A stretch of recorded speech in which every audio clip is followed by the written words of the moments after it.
Welcome to Woman in Progress, where science meets soul and strength meets transformation. I'm your host, Coach Lexi, online women's holistic nutrition and training coach with a passion for psychology, behavior change, manifestation, spirituality, and more. I'm proudly your guide in helping busy women break free from outdated fitness rules, yo-yo dieting, and stepping into their most aligned and unstoppable selves. Here, we dive into the art and science of mastering your nutrition, building a physique you love, and rewiring the mindset blocks holding you back from achieving that, all while embracing the power of manifestation and subconscious reprogramming to do so. Whether you're here to lose fat, build muscle, or simply feel like the badass you are in the right place. It's time to create a life and body you're obsessed with. Get ready to embody her. Let's dive in. You're a badass woman and you have big goals. Sometimes it almost feels like there's not even enough time or space in the world or in a day to achieve them. And maybe that's one of your problems is you do try to do everything all at once all the time. And I get it because I'm the same way. It's because you know you're capable and you're hungry for progress. I won't be the one to tell you to just take it easy. And maybe that is what you need at times to slow down, to breathe. But what we really need to do is to understand the ebbs and flows of our energy, how to structure our time so that way we can build and sustain the endurance for our goals versus trying to get it right all the time, all at once, and burning out. So, if you're a high achieving woman, you're a boss babe who's striving for greatness and excellence in every area of life, whether you're trying to be a great mom, a great businesswoman, a great career woman, a great wife, a great sister, friend, and just most importantly, a great woman for you. Okay. But sometimes this can lead to overwhelm, perfectionism, burnout, and just feeling like you can't keep up with it all as much as you want to. Then this episode is going to help you break that all down so that way you can kick ass with your goals without crashing and burning. So let's get into it. First things first, time and energy management. We always talk about time management, right? I need to manage my time better. I need to get more organized. I just feel so scattered. But I first want to talk about the difference between time and energy management because we need both. And with our clients, we work on both, okay? Because you can have the perfect routine on paper, but if you wake up and your energy's low or you experience an energy crash and you procrastinate and you get distracted, then that time management goes out the window. So, time management is how we structure and use our free time. Okay. This is the difference between the person who's in the gym for literally 2 hours versus the person who's in the gym in and out within 90 minutes to like 60 to 90 minutes. One person is taking their sweet time doing everything. They're taking longer rest periods than they need. They're scrolling on their phone. They're trying to find the perfect song. Okay. While the other person is laser focused, gets in, does what they need to do, gets out, and reduces distractions as much as possible. Okay. So time management is how we structure and use our free time and our busy time. Energy management is how we manage our energy within that time. Okay. And so, again, as a woman's holistic fitness and health coach, we need both, especially if you have body goals, especially you have career goals on top of body goals. Okay. We need both. So, I mean, how many times have you done that, right? Where you have drafted the perfect routine on paper or you write out everything you're going to do for the day. And then the way that you use your time due to your energy and how you're managing your energy is different. Okay. So this is why energy management is key. They both work hand in hand together. So that way you can maximize your productivity, be more organized. Yes. Even if you have executive dysfunction or ADHD, like I do. Okay, which I will also go into for my ADHD girlies.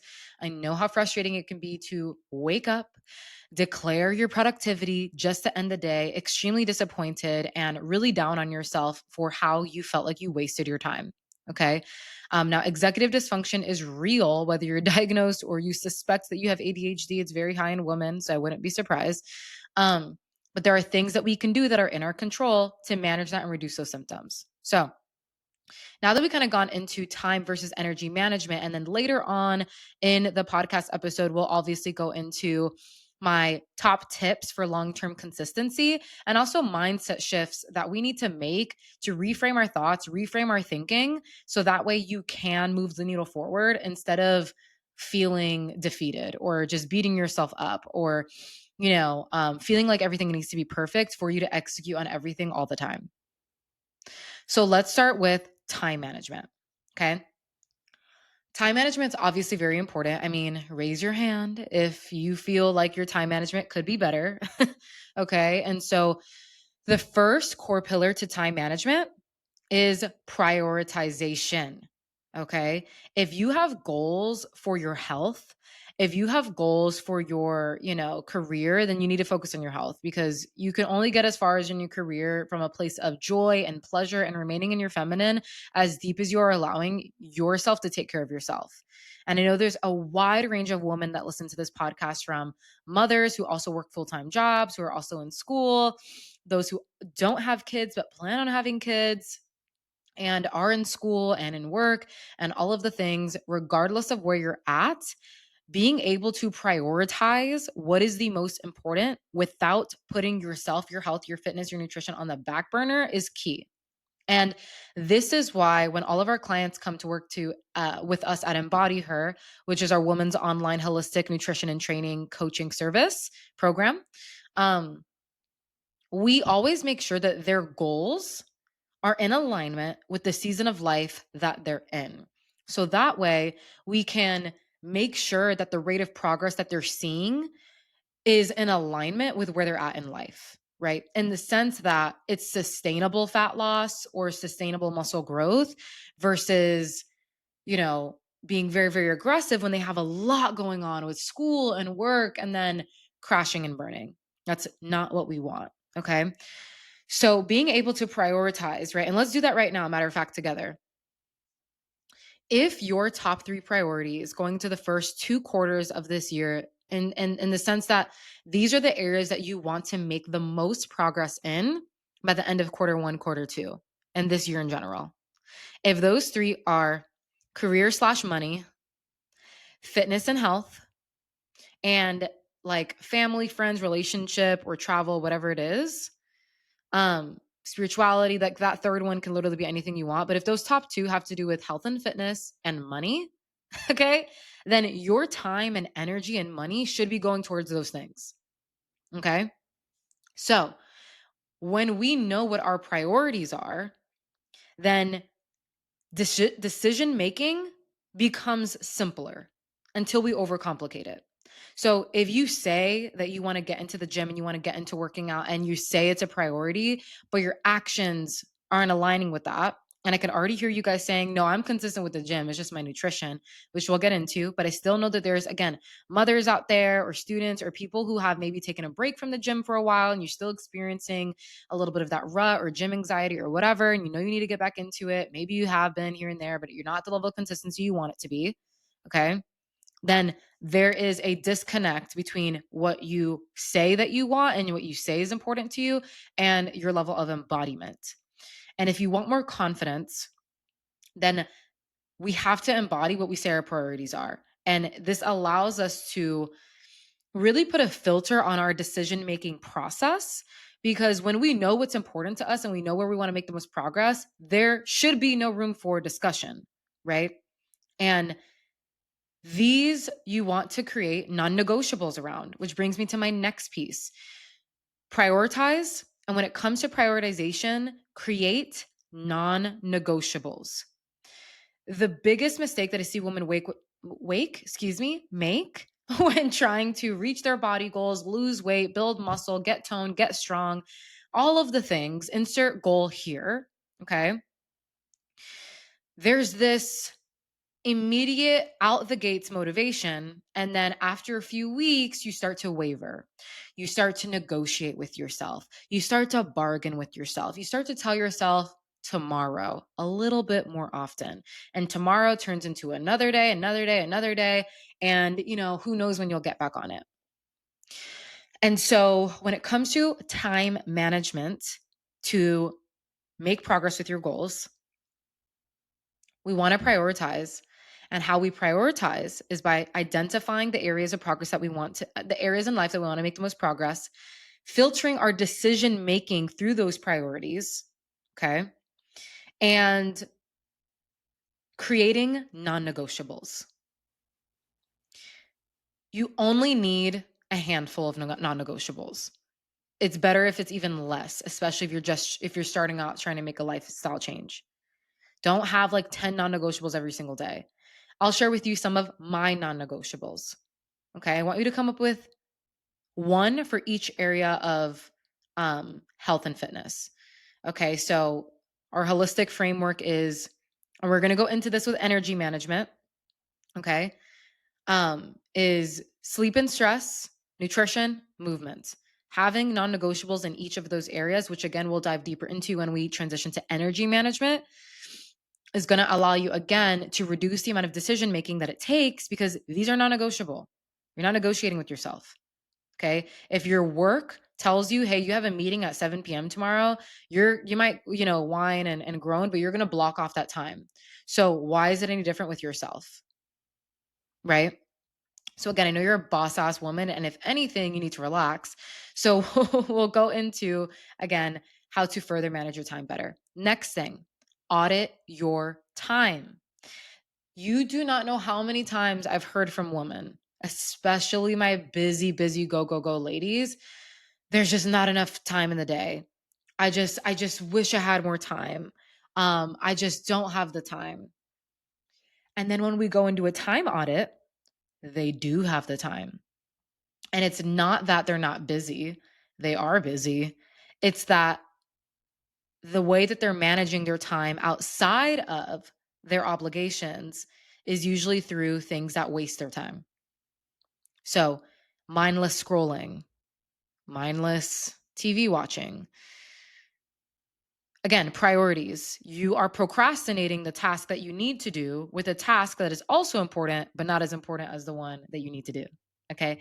And so it makes you feel like you're like being busy, but you're not being productive toward your goals. So those are the three main things I see. Now, how do you do a time audit? We do these with our clients that are especially very busy. I have a woman on my roster. If you're listening to this, girl, you know who you are, but she is in law school. She also works, sometimes part time, sometimes full time, sometimes she does internships. She's also getting engaged. Okay. And she's also like very involved with her family and friends and all of the things. And this is not anything new with the woman that we work with at Embody Her. Once she used the tool that I'm about to give you guys for free, okay, so have at it. It created so much more feeling because like relief and release of pressure, because it's one thing to have it all in your head and be like, I just have so much to do, than to actually audit your time and see where you are actually losing like really good time in your day to things, to distractions, to lesser important tasks, but still seem important, right? And other things. Okay. Especially my moms. Okay. Y'all be wasting a lot of time with things that do not need to get done immediately, but they feel urgent because you're like in fight or flight, right? Which I don't have kids, but I feel that already, so I can't even imagine with kids. But again, this is why we do a lot of nervous system regulation, which again we'll go into when we go into energy management. So again, time management, audit your time. This is going to allow you to again see where you can have leverage, where you can make time. One of my biggest pet peeves is like when people are like, and this used to be me, so no shade, I just have to find the time. Well, fucking find it then. What are you waiting for? You don't find it. It's not going to be around the corner somewhere. You make it based off of the time that you have available. How do you make it? You audit and you see where you're losing that free time. Now, how do we do this, Lexi? How do we go about auditing our time? I want to do this. I want to make time for my goals. I want to move the needle forward without burning out. So here's what you're going to do. I have a free resource. Okay. It's our Beat Burnout and Busy Girl Routine Builder guide. And I'm going to drop it in the show notes below. And in this guide, it's not only going to give you key principles to preventing burnout, it is also going to include I think it's like 1 to 2 pages of questions that are going to allow you to build out your own routine, plug in time, and make time in your week for meal prep, the gym, including how much hours of sleep you need and can get, and what time you need to wake up. And it's so streamlined. It reverse engineers everything you need to do to make time and have energy for your fitness, health, career goals. Okay. Then at the bottom, at the end of that ebook, and I highly recommend, don't just skip to the end, do what you need to do, read it fully. At the end of that ebook is a time audit tracker tool. You're going to get access to our actual daily, weekly time audit tracker. It comes with a quick 5 to 10 minute video tutorial on how to use it. And you're going to make sure to make a copy. Please make a copy, because we've had so many girls use the original sheet and then we have to like redo it. And in that, you're going to basically do a week where after every 30 minutes to an hour, you're going to go into the tracker sheet on your iPhone, in your Google Drive, and you're going to fill out what category of how you use that time. So, for example, let's say you wake up at 8 a.m. and you work at 9 a.m. Okay. And you wake up at 8 a.m., you scroll on your phone for 30 minutes, and then you brush your teeth really quick and you run out, and then you grab Dunkin' Donuts, and then you go to work. So then you're going to block in, okay, you know, 8 to 8:30, you're going to put in the green, which is free time, because we have it color coded and you can also customize it. Scrolled on my phone, 8 to 8:30. 8:30 to 9, you can just block in, another color of green, which is our color code for free time, and put in washed face, comma, grab Dunkin' Donuts, comma, when to work. And then from 9 to 12, you block out red, which is work or school. Worked. So obviously you're just working that whole time. And then obviously you just do that every 30 minutes or hour by hour. So that way you can track your time closely, because again, everybody has different jobs too. Somebody who works from 9 to 12, like depending on your job, you literally are glued to the laptop. Like you cannot move. Other people, they're glued to their laptop, but like they have a lot more flexibility. They can go on their phone. They can, make a meal, right? Everybody's different. So I want you guys to keep that in mind. And so depending on where you're at, you can see by the end of that day, you felt like you had a lot going on, but then you see all this area that use time for things that maybe weren't in the most alignment. That 30 minutes in the morning of scrolling, how can I change that habit? What could be more productive for me? Maybe it's actually going on a walk, right? Getting in my steps, getting my body moving. And instead of grabbing Dunkin', which isn't in alignment with not only my fitness goals, but my money goals, make breakfast at home, right? And then you go ahead and this is how you're able to take control of your time. Okay. So again, that resource is in the show notes. I would love to hear if you guys use it, if it helps, and if I know it will help if you use it, but I want to hear your feedback. Moving on.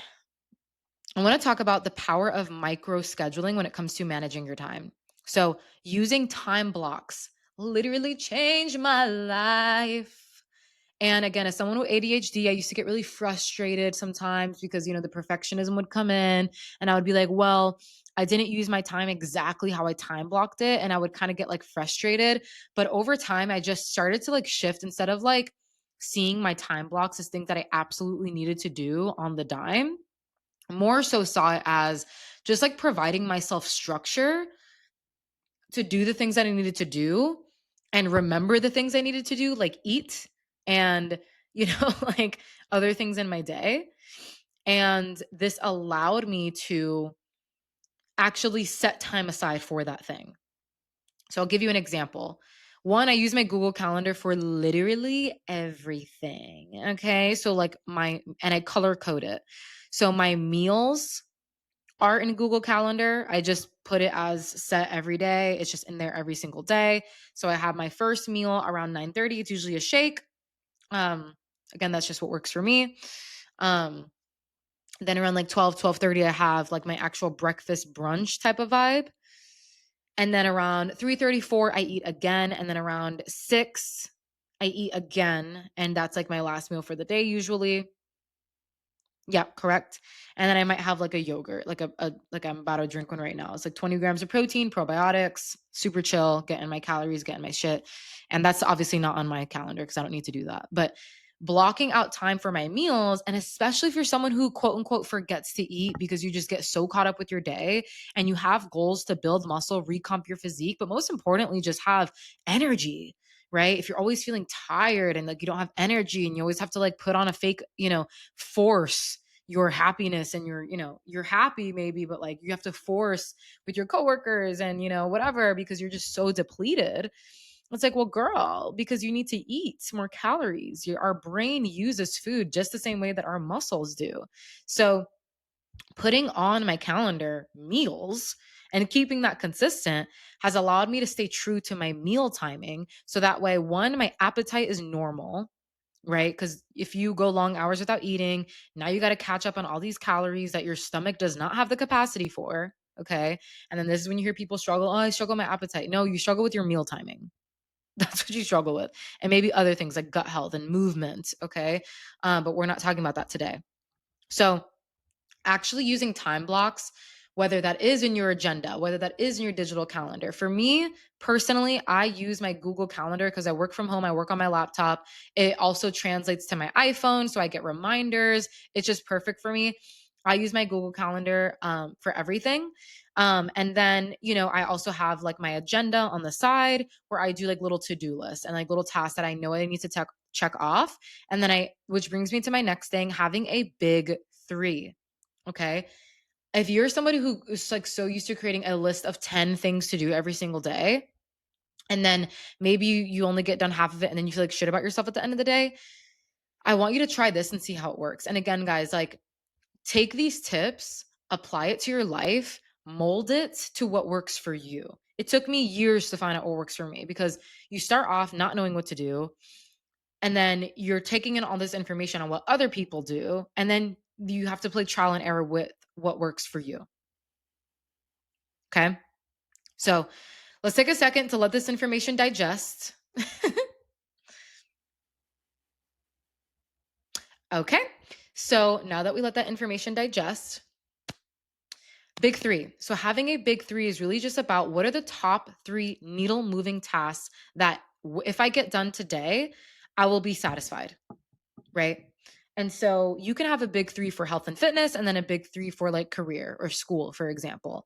And that's like technically six things. But again, like it's just three over here, three over there. Or you can have a total big three for the day. It's up to you. Again, take it and make it yours. But I find that having a big three for the day allows you to really just focus on what's important versus feeling busy doing 25% of everything and getting nothing done. Okay. Which brings me to my last tip, habit stacking. So if you've heard of habit stacking, if you've read the book Atomic Habits, then you know about habit stacking. And habit stacking is game changer because you don't have to think about it. You just stack it with another habit that you already do every single day. Okay? So because I'm a health and wellness coach, I am going to talk about I'm going to give you an example of how to hit your macros with habit stacking as an example. Okay, so habit stacking, actually, for those who don't know, is essentially when you pair one habit that, let's say you're trying to learn and integrate a new habit. Adding in new habits can feel overwhelming and it's hard enough to already find and make the time for certain things. But an easy way to make the time for certain habits is by stacking it onto another thing that you already do without fail every single day. So, example, let's say you're trying to work on your flexibility and your mobility, but you work from home. Okay, can you stretch during calls that you don't have to be on camera? You're listening in, but you're doing your stretching and some mobility while you're listening to the call. Can you, excuse me, can you, maybe you're trying to work on your mindset and you're trying to work on your spirituality and you're trying to work on your money mindset or just again expand in all the ways. Can you listen to a podcast that has to do with money mindset while you're getting in your steps, right? So it's like one habit that you already do every single day is listen to podcasts. Can you move your body while you're doing that? So you're basically killing two birds with one stone. Is that the saying? I really hope it is. Okay. Now, If you're someone who understands your macros, if you don't understand your macros, that's fine. That's a conversation for another day. Let's say you're trying to hit your macros. For those who know about macros for real, then you know that the key to hitting your macros with ease, peace, and pleasure, and not feeling confused, complex, overwhelmed is to pre-log your fucking food. Literally, if you're not pre-logging your food, you're going to feel like tracking your macros is like the most complicated thing you've ever done in your life. So pre-log your food. Again, if you don't know what pre-logging is, it's a conversation for another day. But let's say you're trying to hit your macros. What is something that you already do every night or every morning that you can stack pre-logging your day with to hit your macros? So I'll give you an example. I pre-log every night because every night at 9:30, max 9:35, I'm not perfect with this, I do a digital detox before bed. Now, digital detox is when I get off my phone, okay? I'm allowed my little scroll, but before I do my digital detox, so before I get off my phone, I pre-log the next day. I input all of my meals that I already have prepared, okay? Cuz you can't really pre-log if you don't have meals prepared. It's just kind of confusing. But I already have my meals prepared. I already have food in my fridge, and I go ahead and I pre-log everything I'm going to eat, breakfast, lunch, dinner, snacks. Um and then I'm good to go. And I'm stacking that habit with something that I'm already doing and I'm already on my phone. So why not? Or another example is like maybe you leave the gym and you sit in the car and you scroll for 5 minutes. Can you replace that scroll with pre-logging your food for the day? Right? So that's just another example. So to kind of summarize, because we're getting close on time here, managing your time comes down to one, audit your time. Use our Busy Girl Routine Builder and Time Audit Tracker to find where you're losing lost time and how you can maximize your time and your productivity. Use it wisely. Two, time block. Use time blocks, whether it's in your Google Calendar, your Apple Calendar, whatever it is that works best for you, to block out time as if it was a meeting for your workouts, for your meal prep, for your sleep, for all of the things that are going to allow you to prioritize those things as much as you do your meeting with your managers. Okay. And then lastly, habit stack to save brain effort and make it easier for you. Managing your time is a practice. It's a skill that is developed over time. And I think it's really important not to beat yourself up when you're not perfect, because we're all going to have good and bad days. And what matters is, are we making progress in the long term? Okay. Now, moving on into energy management, because obviously time management is important, how you manage your time. But if your energy is ass, you're probably not going to use your time wisely. I noticed for me, when I undereat, I scroll more. Why do I scroll more when I undereat? Because I don't have energy to do the thing that I'm supposed to do. So instead of doing the thing I'm supposed to do because I feel depleted, I just sit and I like just scroll, or I like window shop on like Baby Boo Fashion and Opoly instead of do the thing I need to do. Okay. However, when I am on track with my nutrition and my meals, I feel like how I feel right now. I feel amazing. I feel on fire. I feel like I'm fueled. And then I can manage my time well. Okay. So when it comes to energy management, being go, go, go is not a badge of honor. We need the yin, we need the yang, we need the rest, and we need the go get it cycles. And as women, we were built in a society that's meant for a male 24-hour clock. Women's bodies operate on a 28-day clock or cycle. And so, therefore, we need to learn to work with our clock, not against it. We're not men. We don't wake up with a heart on. We wake up and we ease into our day. But if you treat yourself like a man, you're going to end up with hormones that literally represent that. Okay. So I say this gently, but like literally, we need to fucking honor our energy. So, if you want to have better health, if you want to have healthier hormones so that you can have more energy for your day and for all the things you want to crush in life, like the men, then there's three core pillars to holistic health that you want to nail and get down, okay, to manage your energy better.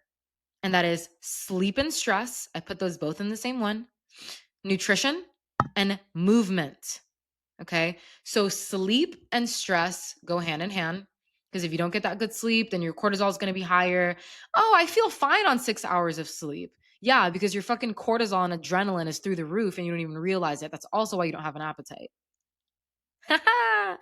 Fun. No, we want to make sure that we are getting good sleep, especially us ladies. We need 7, 8, 9 hours of sleep. You are a queen and you need to sleep like royalty. Okay. So sleep and stress is really important. Think of your circadian rhythm. Okay. So our circadian rhythm or sleep and wake cycles. So we have natural energy rises and energy dips throughout the day.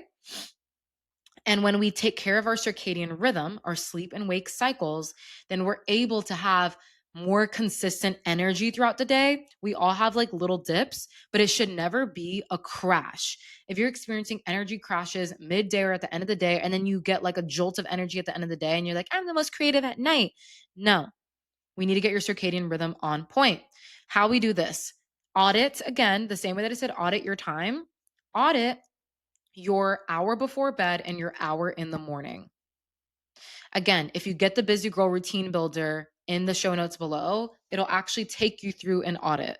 So that way, again, you can identify what changes you can make and actually take action on that.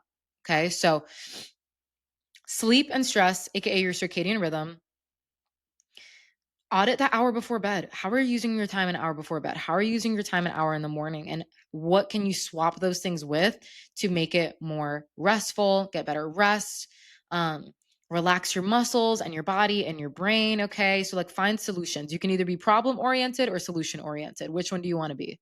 Right.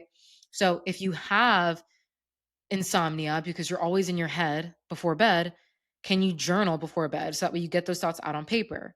If you don't like journaling, can you voice memo journal, right?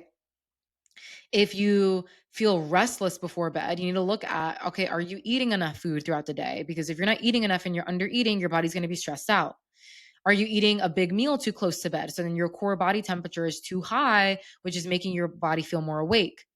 Please don't supplement with melatonin. Your body already produces melatonin.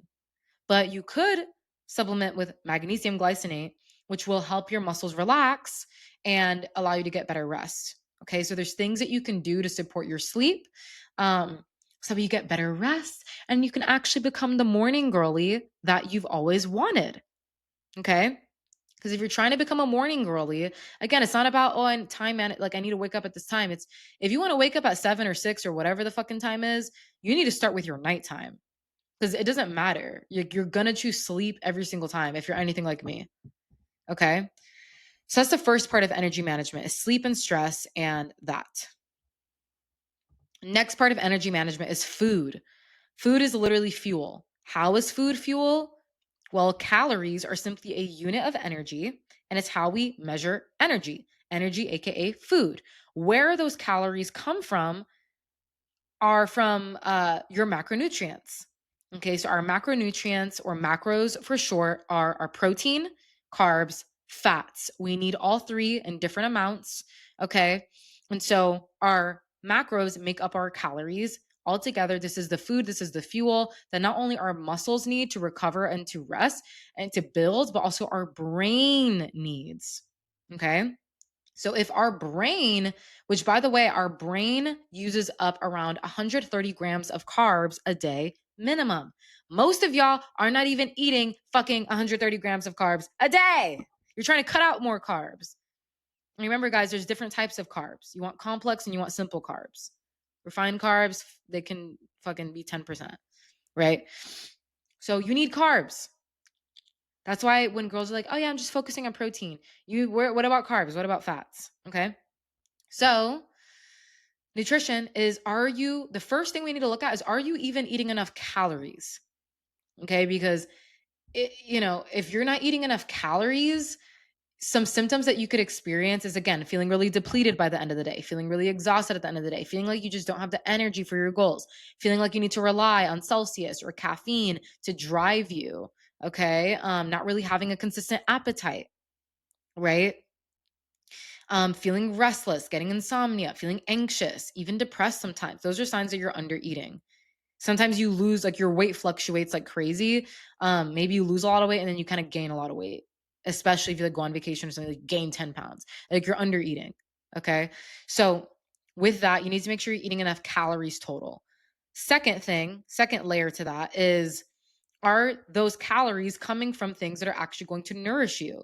Because, Sandy over here could be eating 2,000 calories and ass fuck. And Sally over here could be eating 2,000 calories and again, 130 grams of protein, 180 grams of carbs, 70 grams of fats. And she's just a balanced baddie.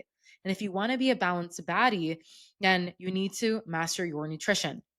This comes with time, it comes with skill. If you desire to be more led in that aspect, you've been trying on your own for a while, you've seen some changes, but you really just want to take it to the next level. You really want to outsource this part of your life so you can focus on what you need to do and be held accountable. We are opening up spots and taking on new soulmate one-on-one clients for our online holistic health and fitness coaching program, Embody Her, which is our one-on-one VIP coaching program. Okay. And so, if you want to dial in your energy management, your sleep, your stress, your nutrition, your movement, and also become your own body goals in the process, because of course we want to feel good, we want to look good too, okay? Then apply for our one-on-one coaching program. I will leave that in the show notes below. All we'll do is we'll set up a 10-minute call just to even see if we're a good fit and, what is right for you. And then we can talk next steps, okay? No pressure, okay? But nutrition is key. So you got to make sure, one, you're eating enough calories, and two, are those calories coming from nourishing foods? All right. Yeah. Lastly, movement. Okay. You being sedentary outside of the gym is literally why you fucking feel exhausted all the time.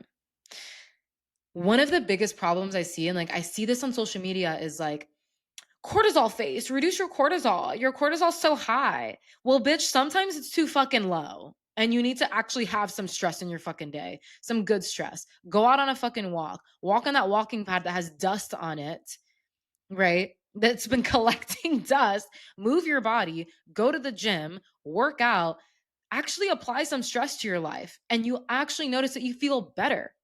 Okay. I recently had a client, she was on her period and she was just feeling like very unmotivated and stuck and blah. And I could tell based off our conversation and her biofeedback that her cortisol was too low. I'm like, girl, like we need some stress. We need some good stress. Like go get in a lift. Sometimes our bodies aren't asking us to just lay in bed. Like they're asking us to go fucking do something that like applies stress. And what happened? She felt so much better. So movement is queen, babe. If you want to feel better, move your body and move it throughout the day. And getting in your steps doesn't mean you have to strap on your running shoes and go on a 30-minute walk. It's literally just about moving your body throughout the day. Okay. Again, if you're using your 15 minutes in the morning to scroll on your phone, you can use that 15 minutes to go on an outdoor walk or to hop on your walking pad if you have one. Or, again, to make time for a 30-minute workout, even if it's YouTube at home, right?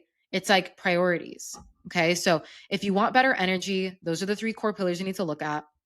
And if you nail those basics, I promise you, not only are you going to feel better, you're also going to reduce inflammation. You're going to have better circulation. You're going to have better mental clarity. Everything in your life is going to be great. Okay. Let's let the information digest. Okay. Moving on into our last things, guys. If you made it this far, let me know, is how to stay consistent long term and mindset shifts to make to really play the long game. Okay. Consistency isn't always constant.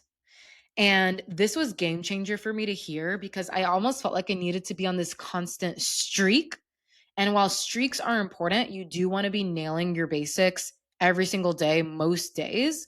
But it's what you do majority of the time that matters, not once in a while. Right.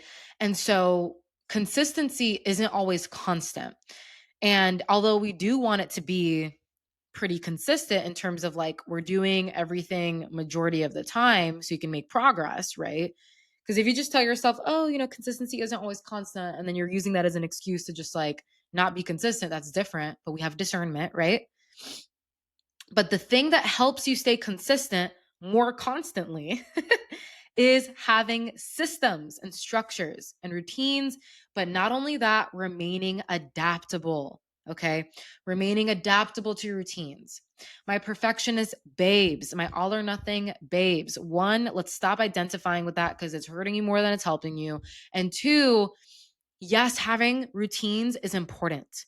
But you know what's even more important, especially if you're a woman that has a busy, hectic life? The ability to pivot, the ability to remain adaptable. Okay. If you forget to brush your teeth for some reason in all hell, like like nothing is going to be as good as flossing your teeth at home, doing your whole oral care routine, but you're going to do something to ease the bad breath, right? Like you're going to get gum, maybe you buy a little bit of Listerine and you like in the parking lot gargle your mouth, right? Maybe you get some floss. Like you're going to do what you can, and while it may not be the optimal choice, it's better than just walking around with booty shitty breath all day. And it's the same thing with your health and fitness and whatever else it is in your life. You can apply this to anything. And for my moms listening to this, we work with a lot of moms that embody her. And we know how unpredictable life can be. And so, although you might have good intentions to set this schedule and this perfect thing and time block, shit happens. And you have to have the ability to adapt, to pivot, to not like um ponder on like what you weren't able to do and how your perfect plan went out the window, but to pivot and to reframe from fuck, like shit just never goes my way, why can I ever blah, blah, blah, blah. Stop that shit and pivot to how can I make this work? Okay, that's out the window, what can I do? And pivot. Okay, being able to pivot is going to be your best friend. And this is one of the main skills we work with our clients in Embody Her program is pivoting and releasing that perfection and releasing that like inner critic that needs things to go exactly as planned or the whole plan goes out the window, and be able to remain adaptable and to come up with solutions versus being problem focused. Okay? So, you don't you don't rise to the level of your goals, you fall to the level of your systems. So having meal prep systems, weekend goal systems, having structures in place to manage your time and energy are going to support you the most. And we need to remember to remain adaptable to last minute changes. Okay? Lastly, the more consistent you are, the more boring it feels. Learn to cope with boredom, romanticize the process, return to your why because you started for a reason, and keep your vision in mind when that comes up. Okay. So we're at 41 minutes now. I want to leave you guys with that. I really would love to hear your feedback. If this helped you in any way, shape, or form, it would be so amazing if you could return that energy and leave a rating, a review. It helps to grow the podcast. That is one of my number one goals this year is to reach more aligned women with this podcast. I love each and every single one of you. I see every single one of you listening to this podcast, and I'm just so grateful for you. So leave a review, leave a rating. I want to hear your feedback. I love when I hear it. It literally drives me, it feeds me, it motivates me, and it just drives my creative force. So I love you guys. Again, grab the Busy Girl Routine Builder in the show notes below. And if you are looking to crush it with your goals this year, with some more one-on-one coaching support, and you want to learn more of the ins and outs of the program, investment, and what that looks like without any added pressure, go ahead and apply for our one-on-one coaching program below, and I'll reach out. All right, ladies, and maybe some fellas. I'll see you on the next one, and I want to hear your biggest takeaways. And our next podcast episode, we are going to be going all into let me pull up my calendar here. Ooh, this one's gonna be fun. How I used astrology to discover more about myself, my personality, love, attachment wounds, and finding my life purpose. The misconceptions around astrology, the difference between pop culture astrology and sacred astrology, and how you can use it, especially as Christians. Okay, because I know we have some Christian girlies on here as well. And again, we're going to be going into sacred astrology and all of the things that you may want to know for those who are open and, again, want to learn more about it and feel drawn to it to discover your life purpose, to understand more about yourself and your path in life. So I'm very excited about that one. We're going to be bringing on an astrologist, an expert. He is absolutely so dope. And I'm so excited to bring you guys amazing conversation. It's going to help you learn more about your birth chart so you can understand more about yourself, how to grow where maybe you're unevolved or maybe you're more evolved, and about your career, about love. And again, astrology is not predictive, but it can help you understand like how to, what resonates, leave what doesn't. and how it personally helped me a lot in life. So I'll see you on the next one. Love you guys. Bye.